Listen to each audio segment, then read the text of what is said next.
नमस्कार, आप देख रहे हैं के न्यूज नेशनल और मैं हूं आपके साथ में शोभित पाठक। तो रुक करते हैं महत्वपूर्ण सुर्खियों पर। आंदोलन खत्म होने के बाद किसानों की घर वापसी शुरू। आज पूरे देश में किसान मनाएंगे विजय दिवस। आज यूपी के बलरामपुर जाएंगे पीएम मोदी। सरयू नहर राष्ट्रीय परियोजना का करेंगे उद्घाटन। देश में ओमिक्रॉन वेरिएंट के अब तक 32 केस दर्ज। मुंबई में रैली और मोर्चा निकालने पर लगी रोक। ओमिक्रॉन संकट के बीच मिले कोरोना के 7,992 नए मरीज। 24 घंटे में 393 मरीजों की मौत। तमिलनाडु हेलीकॉप्टर क्रैश में 6 जवानों के शवों की हुई पहचान। सैन्य सम्मान से होगा अंतिम संस्कार। एक साल तक किसान सड़कों पर डटे रहे। खुले आसमान के नीचे तंबू और टेंट के भीतर गर्मी सर्दी सब कुछ सहते रहे, लेकिन आज किसानों के चेहरे पर कोई परेशानी नहीं है, बल्कि उनके भीतर जीत का भाव है।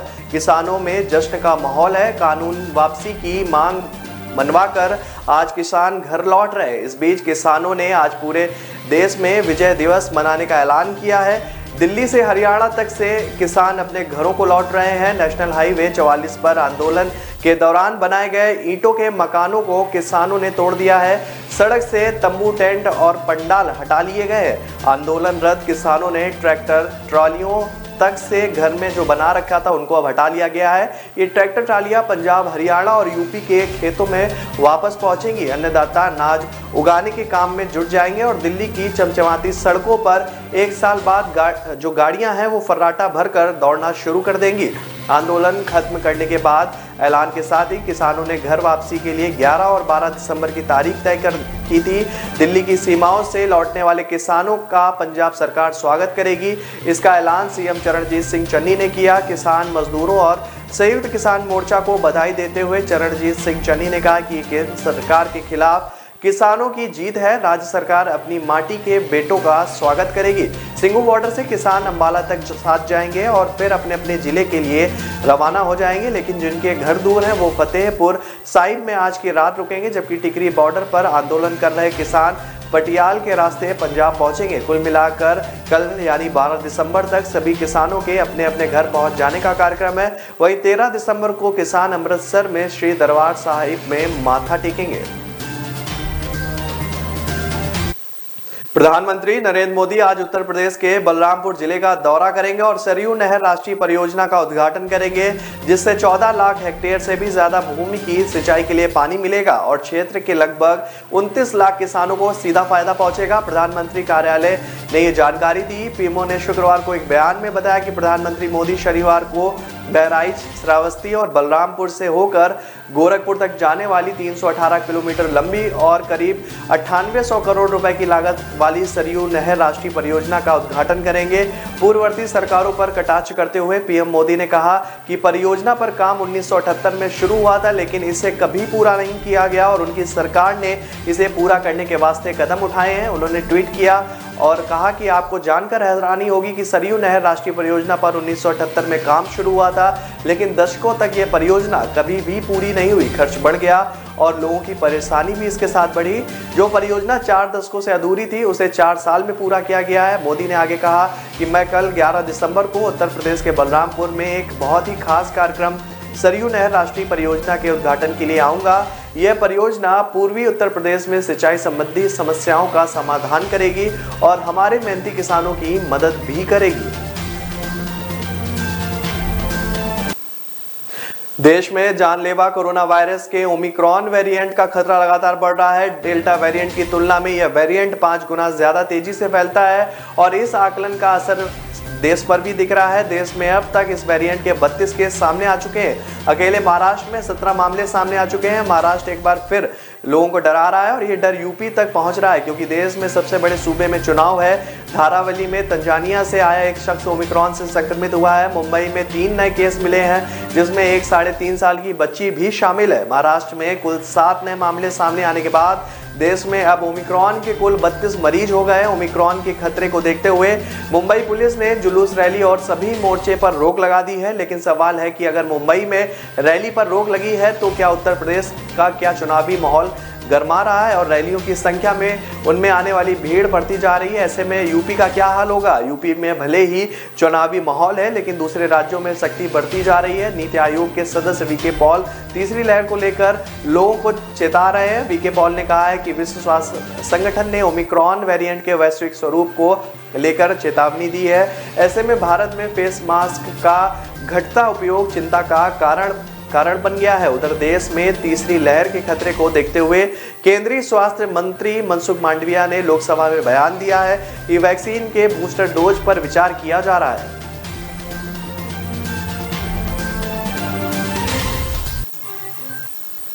कोरोना वायरस के नए वेरिएंट ओमिक्रॉन के बढ़ते संकट के बीच बीते 24 घंटे में भारत में कोविड-19 के 7,992 नए मामले सामने आए। इस दौरान 393 मरीजों की मौत भी हो गई है। फिलहाल देश में 93,277 कोरोना संक्रमितों का इलाज जारी है। नए आंकड़ों को मिलाकर देश में कोरोना का शिकार हो चुके लोगों की संख्या 3,46,82,736 हो चुकी है। वहीं अब तक 4,75,128 मरीज जान गंवा चुके हैं। राष्ट्रीय राजधानी में बीते 24 घंटे में कोविड-19 के 41 नए मामले सामने आए हैं और संक्रमण से किसी मरीज की मृत्यु नहीं हुई है।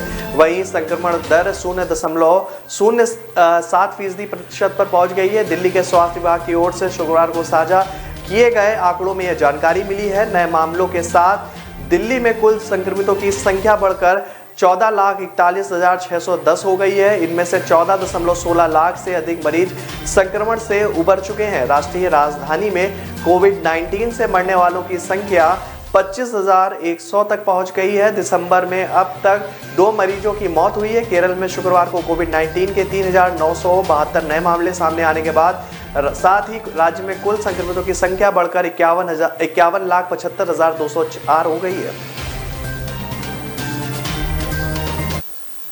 तमिलनाडु के कन्नूर जिले में हवाई दुर्घटना का शिकार हुए भारतीय वायुसेना के 4 जवानों और भारतीय सेना के 2 सैनिकों के शवों की पहचान हो गई है। खबर है कि शहीदों के परिजनों को शनिवार सुबह सौंप दिए जाएंगे। इसके बाद सैन्य सम्मान के साथ अंतिम संस्कार के लिए दिल्ली उन्हें लाया जाएगा। फिलहाल हादसे के कारण का पता लगाने के लिए जांच जारी है। MI-17V5 की दुर्घटना में देश के पहले chief of defence staff general Vipin Rawat समेत 13 लोगों की मौत हो गई थी। शनिवार को लांस नायक बी साई तेजा और लांस नायक विवेक कुमार के शवों की पहचान की प्रक्रिया भी पूरी कर ली गई। बुधवार को भी हुए हादसे में जनरल रावत के अलावा ब्रिगेडियर LS लिड्डर, CDS की पत्नी मधुलिका रावत, स्टाफ अधिकारी लेफ्टिनेंट कर्नल हरजिंदर सिंह की भी मौत हो गई थी। शुक्रवार को ही ब्रिगेडियर लिड्डर को भी अंतिम विदाई दी गई। इनके अलावा commander Prithvi Singh Chauhan, squadron leader Kuldeep Singh, junior warrant officer Rana Pratap Das, junior warrant officer Rakkal Pradeep, havildar Satpal Rai और नायक गुरसेवक सिंह जितेंद्र प्रसाद कुमार की भी जान गई थी।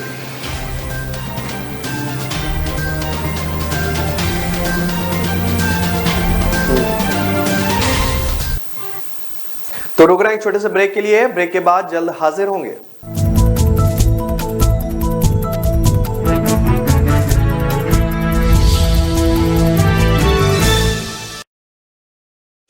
न ऐश का न द्वेष का, यह दंगल है देश का। सुलगती समस्याओं के जुलसते सवालों का होगा दंगल देश का। प्रशासन के प्रश्नों को लेकर होगा दंगल देश का। शिक्षा, स्वास्थ्य, समाज, कानून और व्यवस्था के आज क्या है हालात। सोमवार से शुक्रवार रोज रात 8 बजे जलपा क्षत्रिय के साथ दंगल देश का।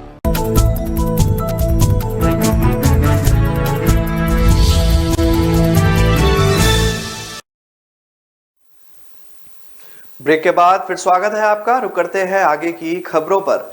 देश में कोरोना महामारी के बीच जहां स्वास्थ्य संकट मंडरा रहा है, वहीं एक निराश करने वाली खबर भी सामने आई है। दरअसल देश में सिरिंज और सुई की सबसे बड़ी company Hindustan syringe and medical devices limited को बंद करने का फैसला लिया गया है। जानकारी के अनुसार एयर क्वालिटी मैनेजमेंट की ओर से राष्ट्रीय राजधानी में प्रदूषण को कम करने के लिए कंपनी के 228 फैक्ट्रियों को अस्थायी रूप से निलंबित करने के लिए कहा गया है। Hindustan syringe and medical devices limited के मैनेजिंग डायरेक्टर राजीव नाथ ने शुक्रवार को मीडिया को बताते हुए कहा कि हमने अपने कॉम्प्लेक्स में प्रोडक्शन बंद करने का फैसला किया है। नाथ ने कहा है कि कंपनी के पास 2 दिनों से अधिक का बफर स्टॉक नहीं है। उन्होंने कहा कि हम सोमवार से 2 दिन के बफर स्टॉक से अधिक सिरिंज का उत्पादन नहीं कर सकते हैं। 1.2 करोड़ सिरिंज का दैनिक जो उत्पादन होता है वो सोमवार से उपलब्ध नहीं होगा। इस आंकड़े में एक अन्य संयंत्र से भी निर्मित 40 लाख सिरिंज शामिल हैं, जिसे HMD ने सोमवार को बंद करने की योजना बनाई है। कंपनी के MD नाथ ने प्रधानमंत्री को पत्र लिखते हुए कहा कि भारत और विश्व स्तर पर पहले से ही सिरिंज की आपूर्ति कम है। संकट और भी बदतर हो गया है क्योंकि हमें स्वैच्छिक आधार पर इकाइयों को बंद करने के लिए कहा गया है। इससे रोजाना 150 लाख सुई और रोजाना 80 लाख सिरिंज का उत्पादन प्रभावित होगा।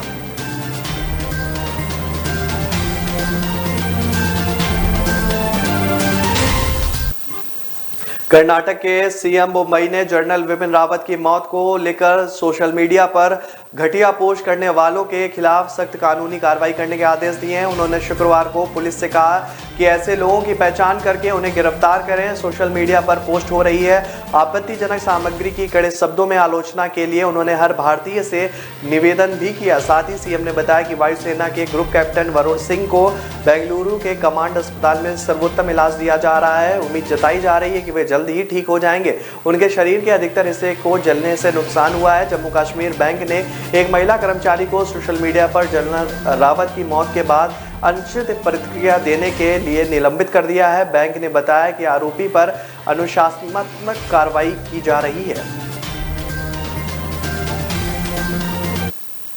देश के पहले CDS जनरल विपिन रावत और उनकी पत्नी मधुलिका रावत की अस्थियां आज उत्तराखंड के हरिद्वार में गंगा में विसर्जित की जाएंगी। रावत, उनकी पत्नी मधुलिका और अन्य अधिकारियों का 8 दिसंबर को तमिलनाडु के कुन्नूर में हेलीकॉप्टर दुर्घटना में निधन हो गया था। आज सुबह 11 बजे उनकी अस्थियां VIP घाट पर गंगा में विसर्जित कर दी गई। इसके लिए सभी तैयारियां पूरी कर ली गई थी। आपको बता दें कि रावत, उनकी पत्नी और अन्य अधिकारियों के आत्मा की शांति के लिए कई जगहों पर श्रद्धांजलि सभा का आयोजन भी किया जा रहा है। जनरल विपिन रावत की बेटी कृतिका और तारणी और अन्य परिजन अस्थियां लेकर हरिद्वार पहुंचे। इसके लिए राज्य सरकार और जिला प्रशासन ने पूरी तैयारी कर ली थी। अस्थि विसर्जन और कार्यक्रम में कई VIP लोग भी शामिल हुए। आपको बता दें कि कल CDS जनरल विपिन रावत का पूरे सैन्य सम्मान के साथ अंतिम संस्कार किया गया। उन्हें 17 तोपों की सलामी भी दी गई। CDS जनरल विपिन रावत और उनकी पत्नी मधुलिका रावत को उनकी बेटियों कृतिका और तारणी ने मुखाग्नि दी थी। रक्षा मंत्री राजनाथ सिंह और उत्तराखंड के मुख्यमंत्री पुष्कर सिंह धामी और भारतीय सेना के प्रमुख जनरल MM नरवणे ने कल बरार स्क्वायर शमशान घाट पहुंचकर CDS जनरल विपिन रावत और उनकी पत्नी मधुलिका रावत को पार्थिव शरीर पर श्रद्धांजलि अर्पित की थी। रोहिणी कोर्ट में किया गया धमाका ID ब्लास्ट था, लेकिन धमाके के 300 ग्राम विस्फोट का इस्तेमाल किया गया था। इसे टिफिन में रखा गया था। पुलिस की शुरुआती जांच में यह बात सामने आई है। पुलिस अधिकारियों का कहना है कि इसे ठीक से सेट नहीं किया गया था, जिससे बड़ा हादसा टल गया। अभी तक की जांच में पुलिस को विस्फोटक रखने वालों के बारे में कोई भी महत्वपूर्ण सुराग हाथ नहीं लगा है। पुलिस अधिकारी तौर पर कुछ भी कहने से बच रहे हैं। पुलिस अधिकारी और उनके सूत्रों का कहना है कि घटनास्थल से मिले सैंपल को NSG की टीम जांच के लिए ले गई है। जांच रिपोर्ट आने के बाद ही पुलिस धमाके के बारे में आधिकारिक तौर पर कुछ कह पाएगी।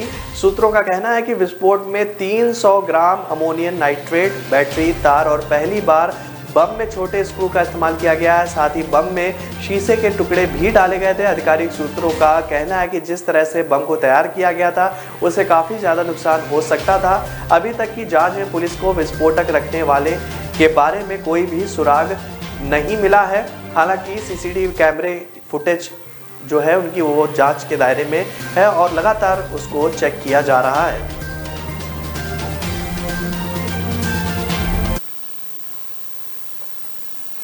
दिल्ली की हवा शनिवार को भी बहुत खराब श्रेणी में पहुंच गई। वायु गुणवत्ता सूचकांक 310 दर्ज किया गया। सफर का अनुमान है कि अगले 4 दिन तक दिल्ली और NCR वासियों को खराब हवा से राहत मिलने की कोई भी संभावना नहीं है। सफर के मुताबिक मिक्सिंग हाइट व वेंटिलेशन इंडेक्स कम होने के साथ ही हवा का साथ न देने की वजह से प्रदूषण का स्तर बढ़ रहा है। रात में लुढ़कने वाला पारा प्रदूषकों को जमा होने में मदद कर रहा है। सफर का पूर्वानुमान है कि आगामी दिनों में भी मौसमी दशाओं का साथ न देने की वजह से हवा की गुणवत्ता बहुत ही खराब श्रेणी में बनी रहेगी। उधर दिल्ली में बीती रात सबसे ठंडी रात रही। तापमान 8.3 डिग्री सेल्सियस दर्ज किया गया। इस मौसम की यह अब तक की सबसे सर्द रात रही। तो रुक रहे हैं एक छोटे से ब्रेक के लिए। ब्रेक के बाद जल्द हाजिर होंगे।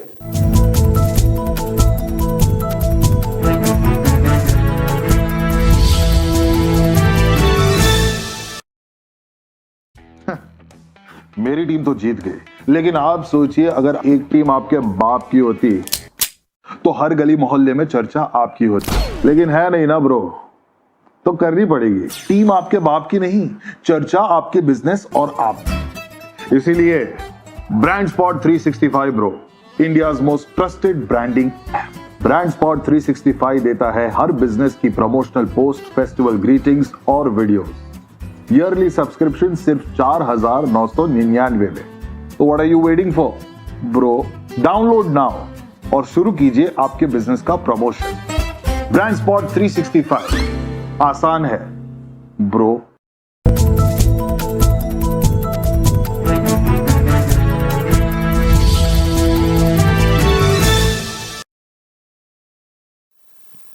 ब्रेक के बाद फिर स्वागत है आपका। रुक करते हैं आगे की खबरों पर। केंद्र सरकार ने किसानों की लगभग सभी मांगों पर अपनी सहमति दे दी है और इसके साथ ही किसान आंदोलन खत्म हो गया है।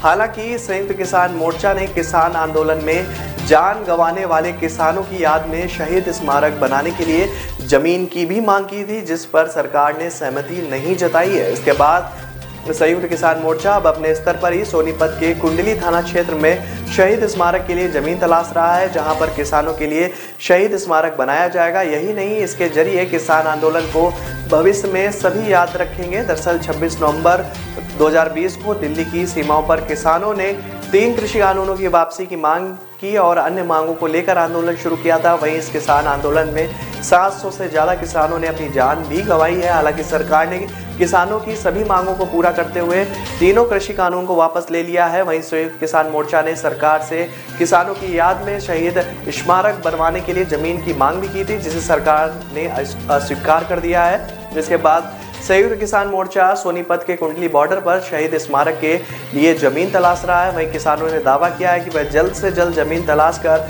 शहीद स्मारक बनाएंगे, ताकि इस किसान आंदोलन में जान गंवाने वाले किसानों को की शहादत को सभी जान पाए।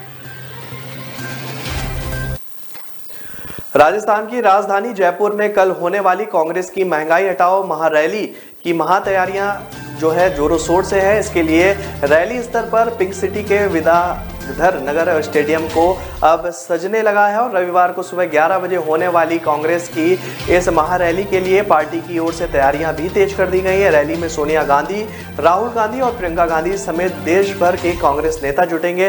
रैली की व्यवस्थाओं को लेकर पार्टी की ओर से 11 कमेटी का गठन भी किया गया है। इनमें से कई कमेटियों ने शुक्रवार को सभा स्थल पहुंचकर व्यवस्थाओं का जायजा लिया। सभा स्थल पर 2 बड़े मंच तैयार किए जा रहे हैं। मुख्य मंच पर सोनिया गांधी, राहुल गांधी, प्रियंका गांधी, सीएम अशोक गहलोत के और सी वेणुगोपाल, अजय माकन और गोविंद सिंह डोटासरा समेत प्रमुख नेता मौजूद रहेंगे। दूसरे मंच पर विभिन्न राज्यों के विधानसभा अध्यक्ष, नेता प्रतिपक्ष, सीएलपी लीडर्स, सांसद और विधायक आदि मौजूद रहेंगे। वहीं तीसरा मंच सांस्कृतिक कार्यक्रमों के लिए भी तैयार किया जा रहा है। सभा स्थल पर 18 प्रवेश द्वारों से एंट्री दी जाएगी।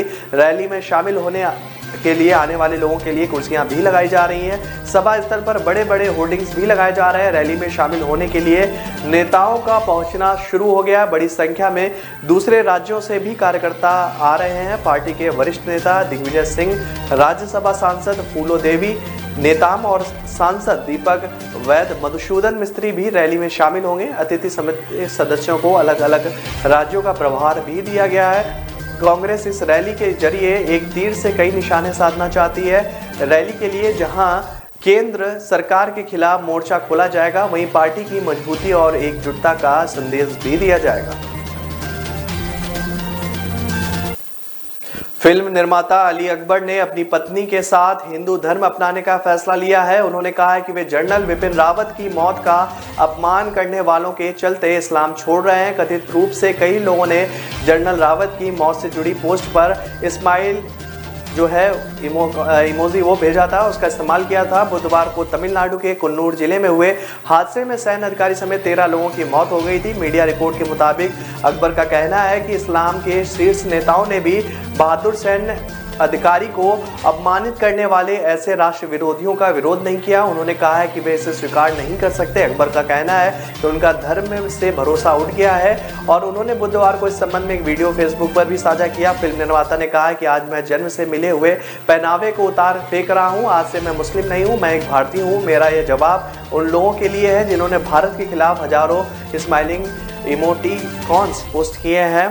कई मुस्लिम यूजर्स ने उनकी इस पोस्ट का विरोध भी किया है, उन्हें अपशब्द कहे हैं। हालांकि कई यूजर्स उनके समर्थन में भी आए हैं। कुछ समय बाद फेसबुक से यह पोस्ट गायब हो गई थी। उत्तर प्रदेश के मुख्यमंत्री योगी आदित्यनाथ हेलीकॉप्टर हादसे में जान गंवाने वाले वायुसेना के विंग कमांडर पृथ्वी सिंह चौहान के आवास पर पहुंचे। शोक संतप्त परिवार को उन्होंने ढांढस भी बंधाया। तमिलनाडु में कुन्नूर के पास हुए बुधवार को एक हेलीकॉप्टर हादसे में देश के पहले प्रमुख रक्षा अध्यक्ष जनरल विपिन रावत, उनकी पत्नी और 11 अन्य सैन्यकर्मियों की मृत्यु हो गई थी। दिवंगत विंग कमांडर पृथ्वी सिंह चौहान को सीएम योगी आदित्यनाथ ने श्रद्धांजलि अर्पित की और उनके परिवार से मुलाकात भी की। उन्होंने कहा कि विंग कमांडर उसी हेलीकॉप्टर में मौजूद थे जो दुर्घटनाग्रस्त हुआ था। परिवार के सभी सदस्यों के प्रति मैं अपनी संवेदना व्यक्त करता हूं। उन्होंने कहा कि राज्य सरकार शहीद परिवार के साथ है। राज्य की ओर से शहीद परिवार को 50 लाख रुपए की आर्थिक सहायता, एक सदस्य को सरकारी नौकरी और किसी एक संस्था का नाम शहीद के नाम पर रखा जाएगा। योगी ने ट्विटर पर लिखा कि कुन्नूर तमिलनाडु में हेलीकॉप्टर दुर्घटना में दिवंगत हुए मां भारती के वीर सपूत विंग कमांडर श्री पृथ्वी सिंह चौहान जी के पैतृक आवास पहुंचकर उन्हें श्रद्धांजलि दी व परिजनों से भेंट की। प्रदेश सरकार परिजनों के साथ परमपिता शोकाकुल परिवारजनों का दारुण दुख सहन करने की शक्ति दे।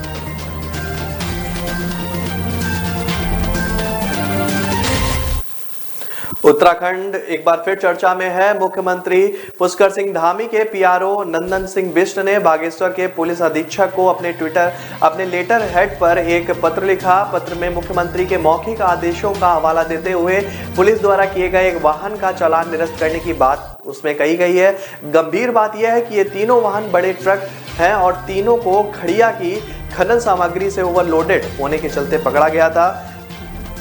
सीएम ऑफिस से इनका चालान निरस्त करवाने के लिए भेजी गई चिट्ठी कांग्रेस को एक नया मुद्दा दे सकती है, क्योंकि प्रदेश में अवैध खनन को लेकर कांग्रेस व पूर्व मुख्यमंत्री हरीश रावत पहले से ही मुख्यमंत्री पर हमलावर हैं। सभी लोग यह बात अच्छी तरह से समझते हैं कि किसी वाहन का चालान करना एक ऑपरेशनल कानूनी प्रक्रिया है। इस प्रक्रिया में किसी राजनेता, मुख्यमंत्री या किसी बड़े अफसर का लिखित में किसी के पक्ष में कार्रवाई किए जाने को कहना गैर कानूनी होने के साथ ही अपने पद और अधिकारियों का बेवजह इस्तेमाल करना भी माना जाता है और नैतिक तौर पर इसे सही नहीं माना जाता है। ऐसा ही एक वाकया मुख्यमंत्री कार्यालय में भी हुआ।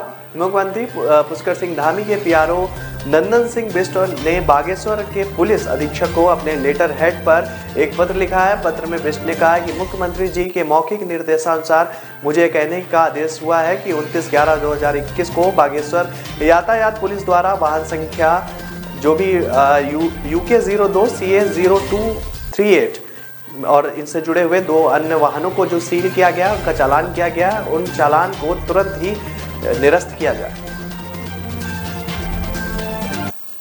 तो फिलहाल इस बुलेटिन में मेरे साथ इतना ही। आगे की खबरों के लिए बने रहिए के न्यूज़ नेशनल के साथ। नमस्कार।